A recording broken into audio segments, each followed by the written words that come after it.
Welcome to I dreams. నేను మీ Madhuri. Psoriasis దీని గురించి ఈ రోజు మనం తెలుసుకోబోతున్నాం. అసలు సోరియాసిస్ అంటే ఏంటి, దీంట్లో ఏమైనా రకాలు ఉంటాయా? ఈ సోరియాసిస్ని కూడా మనకి దీర్ఘకాలికంగా ఉండే వ్యాధుల్లో ఒక వ్యాధిగా చెప్పుకుంటూ ఉంటాం. మరి ఈ సోరియాసిస్ని కూడాను రివర్స్ చేయొచ్చు, అది కూడా చాలా తక్కువ రోజుల్లోనే అని చెప్తున్నారు. మరి ఆ సోరియాసిస్కి సంబంధించి మనకి పూర్తి డీటెయిల్స్ అందించడానికి మనతో పాటు ఉన్నారు డాక్టర్ వీరమాచినేని రామకృష్ణ గారు. ఆయన అడిగి డీటెయిల్గా తెలుసుకుందాం. నమస్తే సార్. నమస్తే సార్, సోరియాసిస్ ఇది వచ్చింది అంటే వాళ్ళ లైఫ్ అంతా నరకప్రాయం. నలుగురిలో కలవలేరు. ఎలా అంటే ఇంకా తలుపులు వేసేసుకొని రూమ్స్ లో ఉండిపోయే పరిస్థితి, అంత కఠోరంగా ఉంటుంది వాళ్ళ సిచ్యువేషన్. మరి ఈ సోరియాసిస్ అసలు ఎలా వస్తుంది? అసలు సోరియాసిస్ అంటే ఏంటి? సోరియాసిస్ అనేది యాక్చువల్గా అందరూ అనుకుంటున్నట్టు చర్మవ్యాధి అంటారు. అసలు చర్మవ్యాధి కాదమ్మా. అది skin is just an instrument, అంతే. అది బయటపడటానికి ఒక ఇన్స్ట్రుమెంట్. ఓకే. అసలు ఆ వ్యాధి స్కిన్ డిసీజ్ కాదు. ప్రపంచం మొత్తం సోరియాసిస్ వైద్యులు ఫెయిల్ అవటానికి, సోరియాసిస్లో ఏదన్నా కొన్ని ఇతర ఆల్టర్నేటివ్ మెడిసిన్లో ఏమన్నా కొన్నిట్లో చిన్నపాటి సొల్యూషన్స్ ఉన్నాయం, కానీ అల్లోపు అయితే మెజరబుల్లీ ఫెయిల్యూర్ అమ్మ. అసలు ఘోరం. వాళ్ళ దేశం ఒకే ఒక విద్య స్టెరాయిడ్ కొట్టడం. స్టెరాయిడ్ కొడతారు, ఆ పైన ఉన్నదాన్ని లోపల పంపించేసి ఆహా అంటారు. కొన్నాళ్ళు పోయినాక అది ఇంకా వస్తుంది. సోరియాసిస్ ఎప్పుడు మీ పైకి కనిపించేది కాదమ్మా. లోపల అనేక లేయర్లుగా ఉంటుంది. నువ్వు ఫస్ట్ లేయర్లో ఉండేది నీకు కనిపించవచ్చు, నీకు అది కనిపించేది కాదు. ఇక్కడే ఉందనుకో, మాకు ఇక్కడ కూడా ఉంది నీకు. ఇది బయటకు రాలేదంతే. దీని టైం వచ్చినప్పుడు ఇది వస్తుంది. ఒక కుండీలో కొమ్మలు ఏ కొమ్మకా కొమ్మ దాని టైం వచ్చినప్పుడు ఎలా బయటకు వస్తాయో సోరియాసిస్ కూడా అంతే. వచ్చిన తర్వాత అదేం వదలదు. వదలపోవడం కారణం ఏంటంటే దాని మీద అండర్స్టాండింగే లోపం అమ్మ. సోరియాసిస్ బేసిక్గా ఇమ్యూనిటీకి సంబంధించిన వ్యాధి. మన శరీరంలో మన రక్షణ వ్యవస్థ మన ఇమ్యూనిటీ తెలుసు కదా. మన మీద అటాక్ చేసే రోగాల మీదకి వైరస్లు కానీ బ్యాక్టీరియాలు కానీ ఫంగల్ ఇన్ఫెక్షన్లు కానీ ఇతరత్రా ఉంటే మన శరీరానికి ఒక రక్షణ వ్యవస్థ. అంటే మన దేశానికి త్రివిధ దళాలు ఏ రకంగా మన సైన్యమో, మన శరీరానికి మన ఇమ్యూనిటీ అలాంటి రక్షణ. అలాంటి రక్షణ కల్పించే సైన్యానికి మనం చెత్త ఫుడ్లు, జంక్ ఫుడ్లు, ఇలాంటి చెత్త అంతా పెట్టి పొల్యూషను రకరకాలు ఉన్నాయి. రకరకాల కారణాల చేత మన వాళ్ళు పెట్టే food especially food life style కారణంగా అది ఇమ్యూనిటీ లోపం వస్తుంది. ఇమ్యూనిటీ లోపం రావటం వల్ల ఏం జరుగుతుందంటే ఈ ఇమ్యూనిటీకి ఒక సిగ్నలింగ్ వ్యవస్థ ఉంటుంది బేసికల్గా. ఈ సిగ్నలింగ్ వ్యవస్థ ఇప్పుడు సపోజ్ ఎలా ఉంటుందంటే, ఇప్పుడు నీకు ఇక్కడ దెబ్బ తగిలింది అనుకోమ్మా, దెబ్బ తగలగానే వాపు వస్తుంది. అంతెందుకు సపోజ్ ఒకటికి ఏళ్ళు కట్ చేసావు అనుకో, ఫర్ ఎగ్జాంపుల్ ఇక్కడికి ఏళ్ళు ఏదో కట్ అయిపోయింది. నువ్వు కట్ అవగానే టక్కున ఇలా నొక్కి పట్టేసుకోలే, ఇలా పట్టేసుకో గట్టిగా. ఒక 5 to 10 minutes నువ్వు ఇలా నొక్కి గట్టిగా ఇలా పట్టేసుకుంటే ఇలా ఓపెన్ చేయి, చొక్క రక్తం రాదు. అక్కడికి వచ్చి అదే రక్తనాళాలన్నీ కనిపిస్తూ ఉంటాయి. రక్తం కారాలి కదా, ఎందుకు కారట్లా? ఇమ్యూనిటీ అనేది పసికట్టేస్తుంది. ఇక్కడ డ్యామేజ్ అయినప్పుడు ఇలా పట్టుకుంటే ఇలా ఇక్కడి నుంచి కారిపోతావాలి మామూలుగా. ఇక్కడ కారిపోతుంది కాబట్టి అక్కడ పంపించే మార్గాలన్నీ ఆపేస్తుంది ఎక్కడికక్కడది. సో ఇది ఒక అద్భుతమైన ఇంటెలిజెంట్ సిస్టమ్. నీకు దెబ్బ తగలగానే వాపు వస్తుంది. వాపు అంటే ఏంటి? ఆల్రెడీ ఒక డ్యామేజ్ అయింది కాబట్టి ఫర్దర్ డ్యామేజ్ జరగకుండా ఉండటం కోసం అక్కడికి నీకు WBC తెల్ల రక్త కణాలను డంప్ కొడుతుంది. తెల్ల రక్త కణాలు డంప్ కొడుతుంది. తెల్ల రక్త కణాలు డంప్ కొట్టినప్పుడు అవి ఓ వాపులాగా మనకు ఏర్పడతాయి. ఇది మామూలుగా నీకు దెబ్బ తగిలినప్పుడు. ఎప్పుడైతే ఇమ్యూనిటీ లోపం వచ్చిందో మన శరీరంలో ఇమ్యూనిటీ ఒక సిగ్నలింగ్ వ్యవస్థ ఉందని చెప్పే కదా, ఇది వీక్ అవుతుంది. వీక్ అయితే అంటే కళ్ళజోడు బాగా ఇంత మందం కళ్ళజోడు పెట్టి సోడా బుడ్డి డ్రైవరు కళ్ళజోడు ఇంటి దగ్గర మర్చిపోయి కారు తోలితే ఎలా ఉంటుంది? యాక్సిడెంట్ అవుతుంది. అంటే ఏదో ఉంటుంది, అక్కడ ఏమన్నట్టు ఉండదు. అంటే తప్పు నిర్ణయాలు తీసుకుంటుంది. ఆ తప్పు నిర్ణయాలు తీసుకుంటే భాగంగా ఏం జరుగుతుందంటే, అలానే మన కంప్యూటర్కి వైరస్ వస్తే ఏం జరుగుతుంది? తప్పుగా చూపిస్తాయి ఫిగర్స్ అన్ని. ఎప్పటివరకు అది వైరస్ ఉన్నంత వరకు తప్పుగానే చూపిస్తూ ఉంటాయి. సో ఇక్కడ ఏం జరుగుతుందంటే, నువ్వు రోజు మనం తినే చెత్త ఫుడ్లు వీటి కారణంగా మనకి ఎప్పుడైతే బ్యాడ్ ఫుడ్ పెట్టామో, ఇమ్యూనిటీ ఎప్పుడైతే పడిపోయిందో, ఆటోమేటిక్గా సిగ్నలింగ్ వ్యవస్థ ఎప్పుడైతే వీక్ అయిందో రాంగ్ సిగ్నల్ పంపిస్తుంది. ఉదాహరణకి ఈ చేతి మీద ఇక్కడ ఏదో నిజంగా బాగుంది, కానీ ఇక్కడ ఏదో తేడా ఉన్నట్టు అది భ్రమపడి ఈ తేడా ఉన్న విషయాన్ని రాంగ్గా ఇమ్యూనిటీ సిస్టమ్ కన్వే చేస్తుంది. అప్పుడు ఇమ్యూనిటీ సిస్టమ్ ఏం చేస్తుందంటే ఇక్కడికి తెల్ల రక్త కణాలు WBC డబ్బు కొడుతుంది. అంటే నేను అన్ని సోరియాసిస్లకు అంటలేదు, మేజర్ చెప్తున్నాను. మేజర్గా మనకు ఎక్కువ కనిపించేటి చెప్తున్నాను. కొన్ని మిగతా కారణాలు వేరే ఉంటాయి, ఇది ఒక ప్రధాన కారణం. ఎప్పుడైతే డంప్ కొట్టిందో అది చర్మాన్ని చీల్చుకుని బయటకు వస్తాయి. నిజానికి అక్కడ ఏమి లేదు కాబట్టి ఏం చేస్తుంది? నిరంతరం అక్కడ ఏదో ప్రాబ్లం ఉందని డంప్ కొడతానే ఉన్నాయి, కానీ ఇక్కడ ప్రాబ్లం లేదు. అది విపరీతంగా డంప్ కొట్టిన ప్రాసెస్లో చర్మాలు చీల్చుకుని బయటకు వస్తాయి. బయటకు వచ్చిన తర్వాత సూర్యాస్తమయం గమనించావా పుట్టు రాలిపోతూ ఉంటుంది. ఆ పుట్టంతా అలా పోతూ ఉంటుంది, ఆ కొత్త కణజాలం అంతా కొత్తది వస్తూనే ఉంటుంది.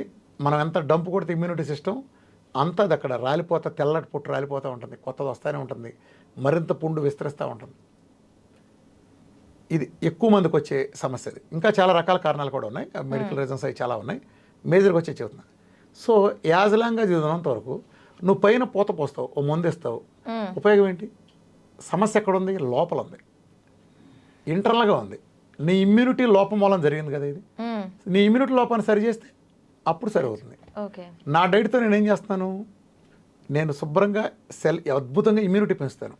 ఇవాళ నీకు తెలుసు విఆర్కే డైట్ అంటే ఆటో ఇమ్యూన్ డిసీజులు తగ్గడానికి డయాబెటీస్ టైప్ 1 కానీ, రొమటైడ్ ఆర్థరైటిస్లు కానీ, ఎస్ఎల్ఈలు కానీ, లోపస్లు కానీ, ఏఎన్ఏ ప్రొఫైల్ పాజిటివ్ నెగిటివ్ అవటం ఇట్లాంటివి కానీ అద్భుతమైన చరిత్ర ఆటో ఇమ్యూన్ డిసీజుల వరుసలో ఈ ప్రపంచంలో 1 to 100 ఉంది విఆర్కే డైట్. మనకున్న టెస్ట్ మనలో 1000 వంతు కూడా ఎవరికి లేవు.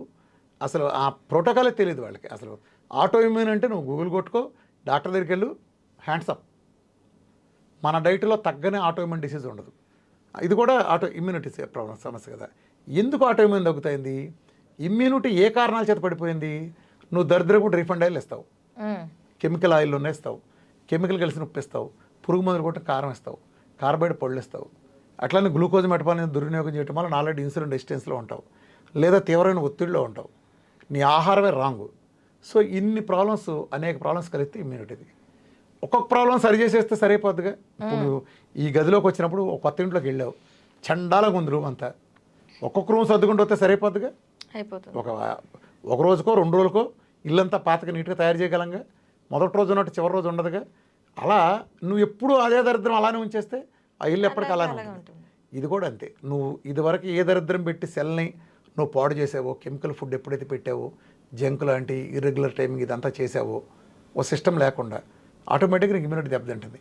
ఎప్పుడైతే నువ్వు అదన్నీ సరి చేసావో ఆటోమేటిక్గా సెట్ అయిపోతుంది, ఇమ్యూనిటీ బలోపేతం అవుతుంది. నేను మెటబాలజీ మారుస్తా, ఈ ప్రపంచంలో ఎవడో మెటబాలజీ మార్చరు. నువ్వు చూసుకో. అందుకే ప్రపంచం అంతా ఫెయిల్ అయింది ఎక్కడంటే, ప్రపంచంలో ఎవడైనా ఓ జబ్బు రాగానే మందు కనిపెట్టాలంటాడు.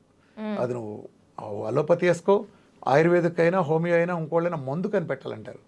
మందు కనిపెట్టాలన్నారు కాబట్టి వాళ్ళు ప్రపంచంలో ఎవరికి డయాబెటీస్ తగ్గట్లా, బీపీ తగ్గట్లా, ఈ సొరియాసిస్ తగ్గట్లా, గ్యాస్ తగ్గట్లా. ఎందుకని? నువ్వు మందు వేయాలని చూస్తున్నావు. మందు ఎప్పుడు కూడా సిమ్టమ్ని ట్రీట్ చేస్తుంది. మురుగుంట మీద సెంటు కొట్టాం మందు అంటాం, మురుగుంటను పూడ్చడాన్ని రోగం కుదర్చడం అంటాం. అర్థమైందా తేడా? నేను దేన్ని నమ్ముతానంటే, ఇప్పుడు ఒక అతను చలితో వణుకుతున్నాడు బెడ్రూమ్లో, కిటికీ తీసుంది, ఫ్రెంచ్ విండో, చలిగా లోపలికి వస్తే వణుకుతున్నాడు. ఈ వైద్యం అంటే మందు అంటే ఏంటంటే దుప్పట కప్పాలా, రగ్గు కప్పాలని. నేను కిటికీ మూసేస్తా, ఇది నా వైద్యం. కిటికీ మూసేస్తా, చలి రాకుండా చేస్తా, నేను మురుగుంట పూడుస్తా. అర్థమైందా? అందుకని వాసన రాదు. మీరు మురుగుంట మీద సెంటు కొట్టడం ద్వారా వాసన, అంటే మురుగుంట మన వాసన ఇబ్బంది పెడతాం కాబట్టి వాసన ఆపేస్తే ఈడు హ్యాపీ అనే దూరంలో ఉంటున్నావు. నేను వాసన వచ్చే పరిస్థితిని తీసేయాలంట. నువ్వు షుగర్కి 300 కనిపిస్తే దానికి మందు ఇస్తానంటావు. ఉదాహరణకు నీకు అదే అడుగుతున్నాను. 300కి షుగర్ ఉంది, నువ్వు ఇన్సులిన్ ఇచ్చావు, 90కి వచ్చింది, 210 ఎక్కడికి వెళ్ళింది? లోపలే ఉంది కదా. బయటికి వెళ్ళిపోయి ఉంటే నువ్వు మరుసటి రోజు మళ్ళీ లేవుగా, అంటే వెళ్ళలేదుగా. అర్థమైందా? షుగర్నే లేకుండా చేస్తే మందు వేసిన పరిస్థితి లేదుగా. నేను తీసుకొచ్చేది మందు లేని కండిషన్నే. అది అసలు డైట్కి ముందే డైట్ మొదలు పెట్టగానే మురుగుంట్లో పారేస్తే, పెంటకుప్పలో పారేసేది అంతే. ఆ రోజే తగ్గడం బిగిన్ అవుతుంది. మీరు ఏ రోజు అయితే ఆటోఇమ్యూన్ డిసీజులకు కానీ, అట్లానే ఈ డయాబెటీస్ లాంటి అనేక వ్యాధులకి, అలానే ఆ కొలెస్ట్రాల్ పేరు చెప్పే ఆ మహమ్మారులకి ఆ పెంటకుప్ప మందులన్నీ డ్రైనేజీలు ఎప్పుడైతే పారించారో ఆ రోజున మీ డిసీజ్ రివర్సల్ బిగిన్ అవుతుంది. రోజు రోజుకి ఆ తేడా మీరు చూస్తారు. సో ఇక్కడ కూడా అంతే, ఏ మందులు లేకుండా చక్కగా ఇమ్యూనిటీ సెట్ చేస్తాం. ప్రకృతి ఇచ్చే నేరుగా ఇచ్చిందని డైరెక్ట్ ఇస్తాను. నేను చేసే మ్యాజిక్ ఏం లేదు. నువ్వు ప్రకృతి ఇచ్చిందాన్ని చాలా ప్రాసెస్ చేసేస్తున్నావు. నువ్వు దాంట్లో భాగంగా చాలా కెమికల్స్ కలిపి చాలా కలిపేస్తున్నావు. నేను ప్రకృతి ఇచ్చింది ఆల్మోస్ట్ యథాతథంగా అందిస్తున్నాను. సో నేచర్ ఎప్పుడైతే నీ బేసిక్ హ్యూమన్ యూనిట్ సెల్కి వెళ్ళిందో, సెల్ బలోపేతమైందో ఆటోమేటిక్గా రిపేర్ జరిగిపోతుంది. రెండోది నా దగ్గర మెటబాలజీ మారుతుంది. నేను ఒక టోటల్ న్యూ మెటబాలజీలోకి వెళ్తాను. నేను న్యూ మెటబాలజీ, ఫ్యాట్ మెటబాలజీ తీసుకెళ్ళినప్పుడు ఇన్నాళ్ళు ఉన్నది కాకుండా కొత్త ఉత్తేజం వస్తుంది దానికి, శరీరానికి కొత్త సెల్స్ తయారు చేసుకుంటుంది. పాత నా సెల్ డెత్ రేట్ తగ్గిపోతుంది. నాకు number of good cells, birth cells చాలా ఎక్కువగా ప్లెంటీగా అందుబాటులో ఉండటంతో నేను ఆ ప్యాచ్ చేయడం కుదురుతుంది. నా దాంట్లో సోరియాసిస్ పెద్ద పెద్ద ఉండేవి పుళ్ళులాగా ఉండే కరిగిపోవడానికి, లేదా ఏమైనా గ్యాంగ్రీలు పెద్ద పెద్ద పుళ్ళు కూడా పూడిపోయి కండక్ట్ చేయడానికి కారణం ఏంటంటే ఆ డైట్తో నాకు సెల్స్ ఎక్కువగా అవైలబుల్గా ఉంటాయి. అది బ్యాడ్ డైట్ని రీప్లేస్ చేసేస్తాయి. ఓకే. బ్యాడ్ డైట్ని రీప్లేస్ చేస్తాయి. పైన చర్మం రిపేర్ అలా జరిగిపోయి రోజుల్లో జడుచుకుంటా చూస్తే అట్లా 20-30 ఏళ్ళ నుంచి ఉన్నాయి. అసలు చూస్తే మీరు 20-30 సంవత్సరాల నుంచి ఉన్నాయి కనుక మీరు చూస్తే అది దెబ్బకి మీరు 15 రోజులు తగ్గిపోవటం, 21 రోజులు తగ్గిపోవటం. కావాలంటే మీకు ఒకటి పక్కన టెస్ట్ మనలు వేయండి. ఒక అతనికి 21 సంవత్సరాల నుంచి ఉంది ప్రాబ్లం, చెయ్యి ఉంటుంది ప్రాబ్లం, 21 సంవత్సరాల నుంచి అతని ప్రాబ్లం. నా డైట్ మొదలుపెట్టిన 21 రోజుల్లో అతను తగ్గిపోయింది. అంటే అర్థమవుతుంది, ఇంతకంటే సైంటిఫిక్ పేపర్ ప్రపంచంలో ఎవడో ఇయటానికి సాహసించే పరిస్థితి కూడా లేదు. ప్రతిరోజు నీకు 21 ఏళ్ళ నుంచి నీ ప్రాబ్లం ఉంది, ప్రతిరోజు ఇవాళ మొదటి రోజు తీసే నా డైట్ మొదలెట్టిన రోజు, రెండో రోజు తీసే, మూడో రోజు తీసే, 21 రోజుల్లో మొత్తం పోయింది. ఇంతకంటే సైంటిఫిక్ పేపర్ ఏం కావాలి మీకు ఇది కనిపించేదానికంటే? అంటే ఏం జరుగుతుంది, నేను ఇమ్యూనిటీని సెట్ చేస్తున్నాను అంతే, నేనేం చేయట్లా. నేను షుగర్ తగ్గించట్లా, బీపీ తగ్గించట్లా, థైరాయిడ్ తగ్గించట్లా, సోరియాసిస్లు, ఎస్ఎల్ఈలు నేను తగ్గించట్లా. నేను బేసిక్ సెల్ రిపేర్ చేస్తున్నా. ఈ బేసిక్ సెల్ రిపేర్ జరిగేది కేవలం మెటబాలిజం మార్చినప్పుడు మాత్రమే. దాని కూడా పకడ్బందీగా ఎల్సిఎఫ్హెచ్ అని కొన్ని చెత్త సిద్ధాంతాలు ప్రచారంలో ఉన్నాయి. ఇది అటు అది కాదు, ఇటు ఇది కాదు, పురుషుడు కాదు, స్త్రీ కాదు, అటు ఇటు కానీ తేడాగా కొన్ని ఉన్నాయి. వీటి మూలన ఒరిజినల్ డైట్లకు చెడ్డ పేరు వస్తుంది. ఫుల్ ప్లెజర్గా ఉండే ఉంటాయి. గ్లూకోజ్లో ఉన్నప్పుడు గ్లూకోజ్ ఫుల్గా తింటావు కదా, కీటోన్ ఉన్నప్పుడు కీటోన్ ఫుల్గా తినపోబట్టి మిగిలిన డైట్లను ఫెయిల్ అయినాయి. నా డైట్ వేరు, ప్రపంచంలో ఉండే ఇతర కీటో డైట్లు మొత్తం వేరు. నాది కూడా కీటో డైటే. వేల కొద్ది ఉండే కీటో డైట్లన్నీ ఒక పక్కన, నా డైట్ ఒక పక్కన. అందుకే నా డైట్ని టెక్నికల్గా పిఎంఎఫ్ డైట్ అంటారు, VRK PMF diet. It is the only PMF diet in the world, protein induced metabolic fat diet. ఈ ప్రపంచంలో ప్రోటీన్ కూడా డెఫిసిట్కి ఇచ్చే ఒకే ఒక డైట్. అందుకే నాకు ఇన్ని రిజల్ట్స్ వస్తున్నాయి. సోరియాసిస్లు తగ్గటం, టైప్ 1లు తగ్గటం, ఎస్ఎల్ఈలు తగ్గటం, డి విటమిన్లు 100 పైనకి వెళ్ళటం, అసలు ఏదైనా రొమటైడ్ ఆర్థరైటిస్ తగ్గటం, ఎస్ఎల్ఈలు తగ్గటం, అన్ని మందులు పారేస్తే కొలెస్ట్రాల్ ఫిగర్స్ 3000-4000 డబుల్ డిజిట్ రావటం, హెచ్డిఎల్ 150 వరకు పెరగటం, క్యాన్సర్లు తగ్గటం, డయాలసిస్ కిల్లలు బయట రావటం, చిన్నదైన కిడ్నీలు పైకి రావటం, 14-15 నుండి బిలిరూబిన్లు మామూలుగా రావటం, లివర్ క్యాన్సర్లు తగ్గటం, బ్రెయిన్ క్యాన్సర్లు తగ్గటం, అసలు ఏది వాట్ నాట్. ఇవాళ డైట్ చేయలేనిది లేదంటే నేను ఏమీ చేయట్లా, 100 చేయట్లా. నేను బేసిక్గా కాన్సెప్ట్ అనుసరిస్తున్నా. నీకు ఏదైతే చెడు ఇస్తున్నానో ఆ చెడు తీసేసి ఆ ప్లేస్లో ప్రకృతి ఇచ్చింది నేరుగా అందిస్తున్నాను. ఒక సిస్టమాటిక్ ప్రోగ్రామ్ ఇస్తున్నాను. ఆ ప్రోగ్రాం ప్రకారం చేస్తే సోరియాసిస్ అద్భుతంగా తగ్గిపోతుంది. సోరియాసిస్లో నువ్వు అన్నట్టు కొన్ని రకాలు ఉన్నాయి, అన్నీ ఒకే రకంగా ఉండవు. నాకు తెలిసినంత వరకు ఇప్పటివరకు ఒక 60 రకాలు ఉన్నాయి. దీని ఎవరికి ప్రపంచంలో తగ్గినాడు లేడు కాబట్టి, ఎవరికి తగ్గినాడు లేరు కాబట్టి దీని గురించి ప్రామాణికంగా ఉండేది అంతా ఏం లేదు. ఏ చెప్పినా కాకి లెక్కలే. నాకు తెలిసినంతలో, నా స్టడీలో, నా అబ్జర్వేషన్లో సుమారు 60 పైన సోరియాసిస్లో రకాలు ఉన్నాయి. భిన్నంగా ఉంటాయి. ఇవన్నీ అన్నీ తగ్గుతాయి. ఒకటి 2 రోజులు 3 రోజులు పోతే, ఒకటి 5-6 నెలలు పట్టచ్చు, డిపెండ్స్. సోరియాసిస్లో ఏమవుతుందంటే నా దగ్గరికి వచ్చేటప్పటికే ఎక్కువ మందిలో అప్పటికే స్టెరాయిడ్లు కొట్టో మందులు వాడో ఉంటారు. సోరియాసిస్ ఏమవుతుందంటే ఈ పై పొరలో ఉండేది అడుగు లేయర్లోకి వెళ్ళిపోతుంది, పైన కొంత తక్కువ కనిపిస్తుంది. సో ఎప్పుడైతే డైట్ ఇస్తున్నాం ఏం చేస్తుందంటే అడుగు పొరలో కూడా బయటికి తీసుకొచ్చి తీసేస్తుంది. కాబట్టి ఇనీషియల్గా నా డైట్లో పెరుగుతుంది, ఇలా పెరిగి ఇలా తగ్గుతుంది. ఓకే సార్, ఇప్పుడు మీరు చెప్తున్నారు నేను డైట్ ద్వారానే దీన్ని కంట్రోల్ చేస్తాను. కేవలం VRK diet, that's all. Only me diet protocol అంతే. నేను ఇచ్చే ప్రోటోకాల్ డైటరీ సప్లిమెంట్స్ నేను ఇస్తాను ప్రోగ్రామ్. అది ఎవరికాళ్ళకి, ఎవరికి కండిషన్స్ తగినట్టు వాళ్ళు చూసుకుని నేను ఇస్తాను. దీనికి ప్రధాన కారణం ఏంటంటే సోరియాసిస్ రావడానికి వాళ్ళ లైఫ్ స్టైల్ ఇదే కాదు, ఇదే బేసికల్గా లైఫ్ స్టైల్ కూడా కదా, ఆటో ఇమ్యూన్. ప్రధాన కారణం మానసిక ఒత్తిడి. ఓకే, ఇవాళ అనేక సోరియాసిస్లుగానే కానీ విపరీతమైన మానసిక ఒత్తిడి ఉన్న వాళ్ళకి వెంటనే వచ్చేస్తాయి. ఇంట్లో ఎవరైనా చనిపోయినా, ఇంట్లో వాళ్ళకి ఎవరైనా క్యాన్సర్ లాంటి పెద్ద రోగాలు వచ్చినా, ఫైనాన్షియల్గా బాగా నష్టపోయినా, లేదా చాలా పెద్ద ఉపద్రవాలు జరిగినప్పుడు సోరియాసిస్లు రావడం చాలా కామన్. ఇవాళ 100కి 90 కేసులు అక్కడే చూస్తున్నాం, విపరీతం ప్రెషర్ని. అంటే అట్లనే ఆత్మవిశ్వాసం లేకపోయినా ఇవన్నీ కూడా సైకలాజికల్గా ప్లే చేస్తాయి. మొన్న ఒక అతను నా దగ్గరికి వచ్చాడు, ఒళ్ళంతా విపరీతమైన సోరియాసిస్. మదరు అతను వచ్చారు, పెళ్ళి అవ్వలేదు, ఇంకా 33 సంవత్సరాలు అంటే హెల్త్ కేర్ రంగంలోనే చేస్తున్నాడు.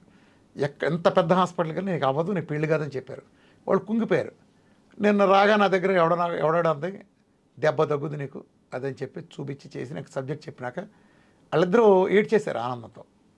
అయిపోయింది సార్, కాన్ఫిడెన్స్ వచ్చింది బాగా. ఎప్పటి నుంచి అంటే డైట్ మొదలు పెట్టాలన్నారు, 3 డేస్లో మొదలు పెడతామన్నారు. 2 డేస్లో నా దగ్గరికి వచ్చాడు. సార్ అసలు 10 ఏళ్ళలో లేనంత తగ్గిపోయింది సార్ అన్నాడు. ఆల్మోస్ట్ 60% తగ్గిపోయింది. 60% తగ్గిపోయింది సోరియాసిస్. అసలు దారుణం. ఆ ఫోటోలు అంటే మీరు డిస్ప్లే చేయగలిగితే వేయచ్చు, కానీ అది కొంచెం ఎంబ్రాసింగ్ ఉంటే కూడా మరి యూట్యూబ్లో అలౌ చేయడం.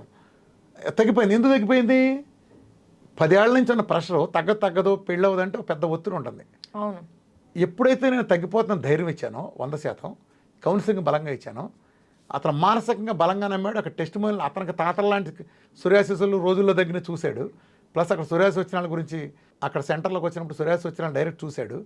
ఇతనికంటే క్రానిక్ ఉన్నాయి, నెల రోజుల్లో తగ్గిపోయి చూసిన తర్వాత అతని కాన్ఫిడెన్స్ ఎంత అంటే ప్రశాంతంగా నిద్రపోయారు అమ్మ కొడుకు ఇద్దరు. అతని జీవితం మీద హోప్ వచ్చింది. దెబ్బకి 70% సోరియాసిస్ నా డైట్ చేయకుండా 2 days వెళ్ళిపోయింది. Okay. This is miracle. Okay sir, మీరు డైట్ ద్వారా తగ్గిస్తాను అంటున్నారు. ఒత్తిడి తెలియకూడదు, అది చేయాలి. నేను నా డైట్ ప్రోగ్రామ్ నేను ఇస్తానమ్మా. ఒత్తిడి అంటున్నారు. ఏదైనా తగ్గి తీరాల్సిందమ్మా సోరియాసిస్. ఓకే. ఎగ్జిమా కానీ సోరియాసిస్ ఎగ్జిమా కూడా ఈ కేటగిరీ కిందకి వస్తుంది ఇదంతా. ఓకే. ఇప్పుడు మీరు డైట్ ద్వారా తగ్గిస్తానంటున్నారు, ఈ ఒత్తిడి అనేది కూడాను కౌన్సిలింగ్ ద్వారా తీయచ్చు అంటున్నారు. ఇన్ కేస్ ఇప్పుడు మీ డైట్ ఆపేశారు అనుకోండి, అప్పుడు మళ్ళీ వచ్చే ఛాన్సెస్ ఉంటాయి. పుణ్య కాలు ఇరిగిందమ్మా, కుంటుతావు. ఎన్నాళ్ళు కుంటుతావు? నొప్పి తగ్గే వరకు. తర్వాత కూడా కుంటవా? తర్వాత కుంటుతావా? అది విరిగిన పార్ట్ అతుక్కొంది, పూర్తిగా అతుక్కొని సెట్ అయిపోయింది, ఇంకా కుంటుతావా? కొంటావు కదా, ఎంతవరకు అంతవరకు కుంటుతావు. ఇది కూడా అంతే, నా డైట్ కూడా అంతే. నీ ప్రాబ్లం సరి చేసే వరకు నా డైట్. ఇది కూడా ఇది వైద్యం కదా, టెంపరీ. నాదేమి అలోపతి వైద్యం కాదు. చచ్చే వరకు మందులు ఇవ్వడానికి, చచ్చే వరకు డైట్ చేయించడానికి. చాలామంది తెలియక, నువ్వు అడిగిన మంచి క్వశ్చన్ అడిగావు. చాలామంది తెలియక ఏమనుకుంటారంటే, జబ్బు వస్తే షుగర్ వచ్చింది వీడి సచ్చే వరకు మందులు, బీపీ వచ్చింది సచ్చే వరకు మందులు, థైరాయిడ్ వచ్చింది సచ్చే వరకు. ఈ సచ్చే వరకు అనే మాట ఏంటంతో, ఓహో రామకృష్ణ గారు రేటు సచ్చే వరకు చేస్తా ఇలా కాసు మెయింటెనెన్స్ కనుక్కుంటారు. అంత సీన్ ఏం లేదు. ఈ సచ్చే వరకు కాన్సెప్ట్ వాళ్ళకి అది అర్థమైందా. నా దగ్గర అలాంటిది ఏం లేదు. తాత్కాలికంగా కొంతకాలం ఉంటుంది. అది 15 రోజుల్లో పోతుందా, 6 నెలలు పడుతుంది అనేది వాళ్ళ చేతిలో కూడా ఉంటుంది. అంటే డైట్ని కొంతమంది చాలా సిన్సియర్గా చేస్తారమ్మా. ఇప్పుడు క్యాన్సర్ లాంటి నెలలో దగ్గర క్యాన్సర్లు బోల్డ్ ఉన్నాయి. నేను టెస్ట్ మళ్ళీ కూడా ఓపెన్ పెడతా ఉంటాను. కంప్లీట్ చాలా క్రానిక్ ఉన్నాయి, వీళ్ళు చచ్చిపోతారనే బతికిన కేసులు కొన్ని 100 ఉన్నాయి. సో ఇవన్నీ ఏంటంటే వాళ్ళు చేయటాన్ని బట్టి ఉంటుంది. చిన్న క్యాన్సర్ అన్న కూడా నిర్లక్ష్యంగా డైట్ చేసిన వాళ్ళకి, సరిగ్గా చేయని వాళ్ళకి ఫలితాలు చాలా లేట్ అయ్యే అవకాశం ఉంటుంది. ఓకే. అంటే మీరు ఇచ్చే డైట్ క్రమం తప్పకుండా వాడితే వాళ్ళ మనోబలం సిద్ధిస్తే ఇంకా కంప్లీట్ గా అయితే తగ్గిపోతుంది. కొద్దిగా ఆనందం పోతే అట్ట కొంచెం కాఫీనే కదా అంటారు. నా దాంట్లో లేవు కదా కర్మ. ఇప్పుడు చాలామంది అంటే మీరు చెప్పారు కానీ నిమ్మకాయలు తీసుకోలేకపోయానండి అంటారు. నా పిల్లర్లో ఒకటి అంటే మీరు 4 లీటర్లు అన్నారు కానీ రామకృష్ణ గారు 2 లీటర్లు తాగేవండి అంటారు. మరి ఎందుకు తగ్గలేదండి అంటారు. మా అబ్బాయి బాగా చదవలేదండి, మార్కులు ఎందుకు రాలేదండి అన్నట్టు ఉంటుంది. చదవనప్పుడు మార్కులు రావు కదా. నువ్వు నీలో ఉంటుంది. నేను ఎప్పుడూ ఒకటే అంటాను, నన్ను అడగటం కదా, నేను నిన్ను అడుగుతా. నా దగ్గర ఇన్ని 1000 మందికి నెలలో తగ్గిన వాళ్ళు ఉంటే నీకెందుకు తగ్గలేదా సన్నాసని నేను నిన్ను అడుగుతా. నువ్వు నాకు చెప్పాలి సంజాషి, నేను నీకు కాదు. నువ్వు నన్ను సంజాషి అడిగే స్టేజ్లో లేదు. ఎందుకు నేను వాళ్ళు నా బంధువులు కాదు, వాళ్ళు నాకేం బ్లడ్ రిలేషన్ లేదు, సెపరేట్గా ఏదో పెట్టి తగ్గించడానికి. నువ్వెంత నాకు వాళ్ళంతే కదా. మరి వాడికెందుకు నీకంటే కాడికి నెల తగ్గింది, నీకు తగ్గలేదని కారణం నువ్వు చెప్పాలి, నేను కదంటాను. అప్పుడు బయటకు వస్తాయి, అంటే కొబ్బరి నూనె మీరు 100 రాశారు కానీ 30 వరకు తీసుకున్నానండి అని చెప్తారు. అప్పుడు వస్తుంది అరగంట క్లాస్ ఎగ్జామినేషన్ చేసినాక. ఈ చూసి నెత్తి మీద జుట్టంతా ఊడిపోయిందమ్మా. ఇట్లాంటి వాళ్ళు చూసి ఇలా ఉంటాయి. అంటే మేము వాళ్ళు ఎవరికాడ ఏం చెప్తాడు, నా ఎదురుకుండా కూర్చుని అసలు రామకృష్ణ గారు నా డైట్ నేను చేసినట్టు ఈ ప్రపంచంలో మీరు కూడా చేయలేరని అంటాడు. ఈ పకోడీ కౌరులని కాసేపటి వరకే, 5 ఒక క్రాసింగ్ మొదలుపెట్టిన తర్వాత అప్పుడు బయటకు వస్తాయి నిజాలు తనకు వస్తాయి. అంటే ఆ కాఫీనేగా ఒక్క పూటగా అంటాడు, ఒక్క పూట కూడా కాఫీ తాగకూడదా అంటాడు. రామాయణం అంతా అని ఏదో సామెత చెప్పినట్టు అదే అనమాట. సో ఇది ఈ ఫెయిల్యూర్లు అంతా వచ్చి ఇట్లాంటి వాళ్ళు అంతా వచ్చి మేము చేసాము అయినా తగ్గట్లేదు కొంతమంది మాడతారు. అలాంటి సన్నాసులు పట్టించుకోమాకండి. ఎప్పుడు కూడా ఒక కాలేజీలోంచి టాప్ ర్యాంకర్ వచ్చాడంటే టాప్ ర్యాంక్ అని చూస్తాం కదా, తప్పిరాని చూడలేంగా. ఆడికి ఆ ర్యాంక్ తెప్పించగలిగాడు కదా, ఆల్ ఇండియా ర్యాంక్ అంటే ఆ ఇన్స్టిట్యూట్కి ఆ సామర్థ్యం ఉంది. నువ్వు తప్పావంటే నీ కర్మ, నువ్వు సన్యాసం అయితే అలా అవుతుంది. అర్థమైందా? నువ్వు కరెక్ట్గా చేస్తే ఎందుకు ఉండదు, ఖచ్చితంగా ఉంటుంది. Okay sir, thank you. Psoriasis తగ్గిపోతుందమ్మా. కాకపోతే పర్సనల్గా నా ఆధ్వర్యంలో చేయడం చాలా మంచిది. రామకృష్ణ యంత్రంలో నన్ను కలిసి సోరియాసిస్ వెళ్ళగలేదు కానీ అది చేస్తే వాళ్ళకి చాలా ఈజీగా అయిపోతుంది ప్రోగ్రామ్, ఈజీగా అవటానికి. లేదా ఇంటి దగ్గర చేసిన తగ్గుతుంది కానీ చాలా ఎక్కువ నెలలు తీసుకుంటుంది. అంటే అక్కడ 5-6 నెలలు వచ్చారంటే ఇక్కడ 1-2 నెలలు వస్తుంది. అది okay sir, thank you very much. చూసారు కదా, సోరియాసిస్ని కూడాను డైట్తోనే కంట్రోల్ చేయొచ్చు, ఎటువంటి మెడిసిన్స్ యూజ్ చేయకూడదు అంటున్నారు.